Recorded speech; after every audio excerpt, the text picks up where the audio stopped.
Hello दोस्तों। तो चलिए आज हम जानते हैं एसेंशियल इंग्रेडिएंट्स ऑफ क्राइम कि कौन कौन से इंग्रेडिएंट्स हैं जो मिलके क्राइम को बनाते हैं। इट मीन्स पहले ये समझिए, देखिए क्राइम क्या है।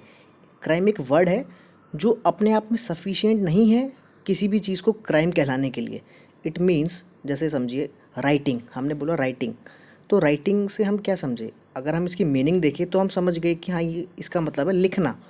बट राइटिंग के लिए एक्चुअल में कुछ चीज़ें चाहिए जो राइटिंग को मिलके बनाते हैं। जैसे हमें पेन या पेंसिल चाहिए पहले लिखने के लिए, और जिस पे लिखना है पीस ऑफ पेपर चाहिए, या वॉल पे लिखना है तो वॉल चाहिए।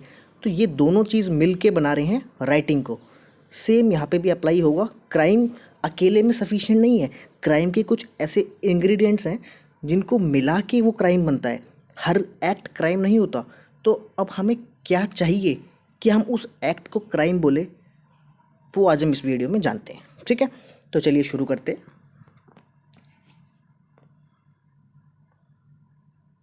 देखिए 5 एसेंशियल इंग्रेडिएंट्स होते हैं क्राइम के।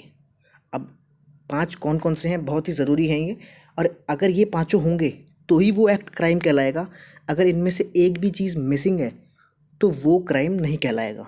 ठीक है, तो देखिए फर्स्ट इज़ पर्सन या फिर पर्सन्स। एक पर्सन तो एटलीस्ट चाहिए ही चाहिए जो कि क्राइम करेगा।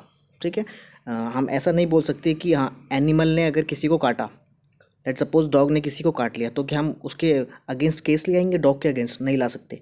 बंदर ने काटा तो उसके अगेंस्ट नहीं ला सकते। तो हमें पर्सन चाहिए, कोई रॉन्गफुल एक्ट करने के लिए पर्सन होना चाहिए। ये पहला इंग्रेडिएंट है। सेकंड वन इज़ मेंसरिया, जो कि बहुत ही इंपॉर्टेंट है और एसेंशियल भी है। मेंसरिया का मतलब होता है गिल्टी माइंड। अब जो वो एक्ट कर रहा है वो उसके माइंड में भी होना चाहिए, मतलब उसकी इंटेंशन वैसी होनी चाहिए, वो लाइक माइंडेड से वो एक्ट करने जा रहा है, तो उसे हम बोलते हैं मेंसरिया। इसको हम डिटेल में समझेंगे, इन पांचों पॉइंट्स की अलग अलग वीडियोस को हम डिटेल में जानेंगे। अभी हम फिलहाल ओवरव्यू ले लेते हैं। Third one is actus reus. Actus reus means prohibited act. Actus means act, reus means prohibited.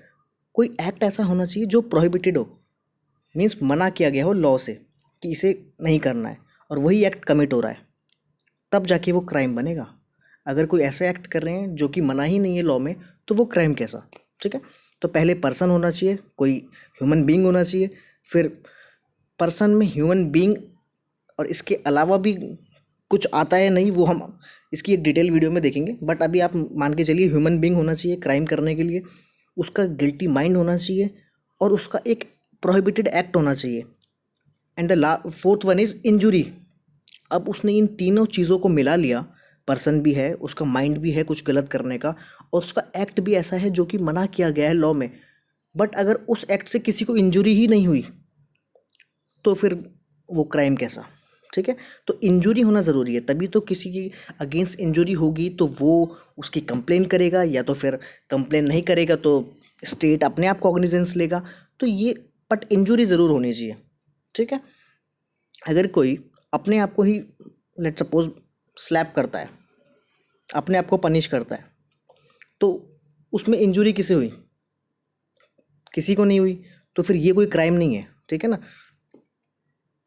And the last one is object against whom the crime is committed. अब देखिए कोई ऐसा ऑब्जेक्ट चाहिए जिसके अगेंस्ट क्राइम होना चाहिए। ठीक है ना, कोई ऐसा ऑब्जेक्ट ज़रूर हो जिसके अगेंस्ट क्राइम हो रहा। ऑब्जेक्ट मीन्स कोई ह्यूमन बीइंग होगा, कोई कंपनी हो सकती है, कोई और चीज़ एंटिटी हो सकती है, गवर्नमेंट हो सकती है, तो उसके अगेंस्ट क्राइम हो रहा है।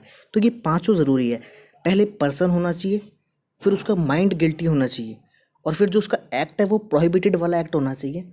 And the fourth one is injury ज़रूर होनी चाहिए, उसकी इन जो एक्ट उसने किया उससे इंजुरी ज़रूर होनी चाहिए। And the last one is, अब इंजुरी किसको होगी? किसी सामने वाले को होनी चाहिए, तो वो ऑब्जेक्ट भी होना चाहिए सामने वाला, वो सेल्फ नहीं होना चाहिए, वो कोई ऑब्जेक्ट होना चाहिए। सेल्फ तो फिर सुसाइड वाला केस आ जाएगा, वो अलग एक्सेप्शन है। बट ये पांचों चीज़ें ज़रूर होनी चाहिए। अगर इनमें से एक भी चीज़ मिसिंग है तो वो जो एक्ट है वो क्राइम नहीं कहलाएगा। इसलिए ये 5 ही एसेंशियल इंग्रेडिएंट्स हैं इसके। अब हम इन पांचों को अलग अलग करके इनकी वीडियो बनाएंगे और इनको अच्छे से समझेंगे कि इनके अंदर और क्या क्या कंटेंट छुपा हुआ है। वर्ड तो हमने इनके क्लियर कर दिए, बट इनके अंदर काफ़ी कंटेंट है विद केस लॉज, वो हम आगे की वीडियोस में जानेंगे। So thank you so much.